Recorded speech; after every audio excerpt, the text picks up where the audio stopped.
Salam sejahtera Malaysia, saudara-saudara yang amat dihormati, tuan-tuan dan puan, selamat datang ke channel Fels Lifestyle. Kembali lagi dengan satu lagi isu yang pasti menjadi sebutan ramai orang. Baru-baru ini kita digemparkan di mana pemimpin DAP dan pemimpin UMNO yang menghadap yang di Pertuan Agong 17 Sultan Ibrahim baru-baru ini. Nah, pada akhirnya selepas pemimpin DAP dan UMNO menghadap yang di Pertuan Agong, rupanya perkara ini adalah berkaitan dengan isu yang panas yang berlaku di Malaysia hari ini, yaitu berkenaan dengan kalimah Allah. Nah, saudara-saudara, sudah pasti kita di Malaysia hidup secara aman damai pelbagai kaum, agama dan bangsa. Namun saudara-saudara, yang mengejutkan pula, selepas pemimpin UMNO dan DAP menghadap yang di Pertuan Agong baru-baru ini, terdapat pula satu berita susulan yang juga sama menyentuh berkaitan dengan kalimah Allah. Nah, ini satu artikel daripada Malaysia Kini. Bahagian mana kartun saya hina Allah? Soal Zunar, yaitu kartunis. Kartunis Zunar menegaskan dia memadam sebuah karyanya di media sosial kerana menjunjung titah yang di Pertuan Agong Sultan Ibrahim Sultan Iskandar dalam isu kalimah Allah, dan bukan disebabkan pemuda PAS Kelantan membuat laporan polis. Ya, saya delete kartun tersebut dalam sosial media, tetapi bukan kerana saya takut berdepan dengan laporan polis yang mereka lakukan. Saya tahu pasti apa yang saya lukiskan. Cuma saya rasa selepas titah yang di Pertuan Agong, sudah sampai masanya menghentikan karya-karya mengenai isu tersebut, katanya melalui satu kenyataan kepada Malaysia Kini. Pemuda PAS Kelantan pada 9 April lalu membuat laporan polis di Kota Baru terhadap laman Facebook Zunar, kartunis fan club, dan menuduhnya menghina kalimah Allah. Pun begitu, Zunar berkata dia tidak akan melayan tindakan oleh pemuda PAS Kelantan kerana mereka tidak ada keupayaan untuk berfikir secara intelektual. Kerana itu mereka tidak memahami karya-karya kartun satira, katanya. Gambaran fobia. Tapi kepada publik ingin saya jelaskan, dalam visual kartun tersebut, bahagian manakah yang dikatakan sebagai menghina Allah atau agama Islam? Kepada mereka yang mahu berfikir dengan akal sihat, kartun itu hanya menggambarkan ketakutan atau fobia sesetengah golongan terhadap sesuatu lambang, sehingga kan menimbulkan tafsiran berlebihan. Jelas pengkarya itu lagi yang di Pertuan Agong Sultan Ibrahim pada 9 April berkenan menerima menghadap pemimpin kanan Parti UMNO dan DAP di Istana Negara, Kuala Lumpur. Dalam satu hantaran di Facebook Sultan Ibrahim, ia menyebut sesi menghadap itu tertumpu kepada perkembangan semasa berkaitan isu-isu sensitiviti agama dan kaum. Mereka yang hadir adalah timbalan Presiden UMNO Muhammad Hassan, pengerusi UMNO Melaka, Ketua Pemuda UMNO Dr. Akmal, dan timbalan Setiausaha Agung DAP Liu Cintong.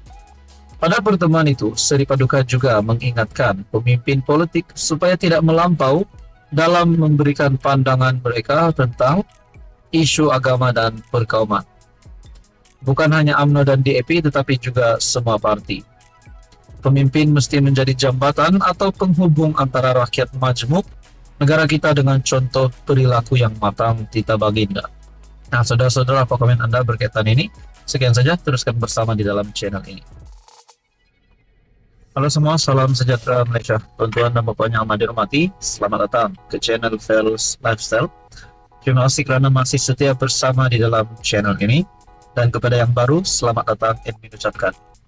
Dan juga selamat menyambut Hari Raya Aidilfitri kepada seluruh umat Islam di seluruh Malaysia.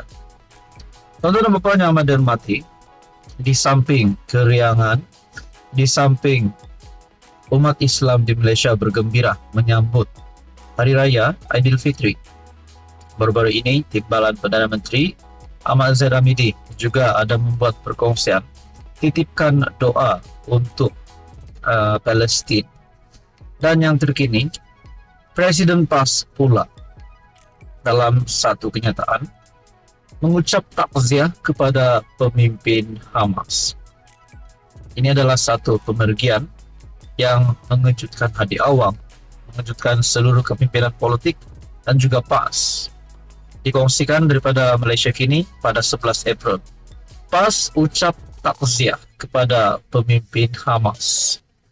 PAS mengucapkan takziah kepada pemimpin Hamas, Ismail Haniyeh, selepas 3 anak lelaki dan 2 cucunya terbunuh dalam serangan udara Israel di kamp pelarian Al-Shati di utara Gaza semalam. Presidennya Abdul Hadi Awang menegaskan serangan genosid dan balas dendam yang dilancarkan pada 1 Syawal itu adalah lambang keangkuhan Zionis Israel yang dilaknat oleh Allah.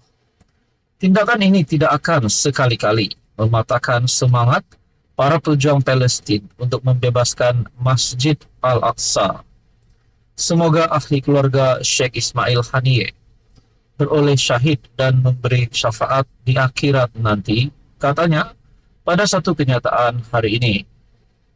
Menurut BBC, Haniyeh dilaporkan berkata bahwa insiden berkenaan tidak akan mengubah tuntutan Hamas dalam perbincangan yang bertujuan mencapai perjanjian gencatan senjata. Tentara Israel berkata anak lelaki Haniyeh itu adalah anggota sayap tentara Hamas. Kumpulan itu dilaporkan dalam perjalanan menyambut Aidilfitri bersama keluarga mereka. Bekas Perdana Menteri Palestin itu memberi stesen Al Jazeera bahwa 3 anak lelaki, Hazim, Amir, dan Muhammad, tinggal di Gaza semasa perang. Kenyataan Hamas kemudiannya menyebut 4 cucu Haniyeh, Mona, Amal, Khalid, dan Razan, adalah antara mereka yang terbunuh dalam apa yang mereka panggil sebagai serangan khianat dan pengecut. Haniyeh berkata dia dimaklumkan mengenai berita itu ketika dia melawat rakyat Palestin yang cedera yang dibawa untuk perawatan di ibu kota Qatar, Doha, tempat pemimpin Hamas itu tinggal. Haniyeh ialah tokoh terkemuka dalam diplomasi antara bangsa Hamas di tengah-tengah konflik berterusan dengan Israel di semenanjung Gaza, dan pada November lepas rumah keluarganya musnah akibat serangan udara Israel. Nah, saudara-saudara yang amat dirahmati, ini pasti pemergian yang mengejutkan kepimpinan politik di Malaysia. Dan dinyatakan sendiri ucapan takziah daripada Presiden PAS Tan Sri Abdul Hadi Awang. Apa komen Anda, saudara-saudara, yang menyambut hari raya, yang balik ke kampung dan yang akan balik semula ke rumah? Semoga Anda semua dalam keadaan yang selamat, memandu dengan cermat. Selamat hari raya, maaf zahir dan batin.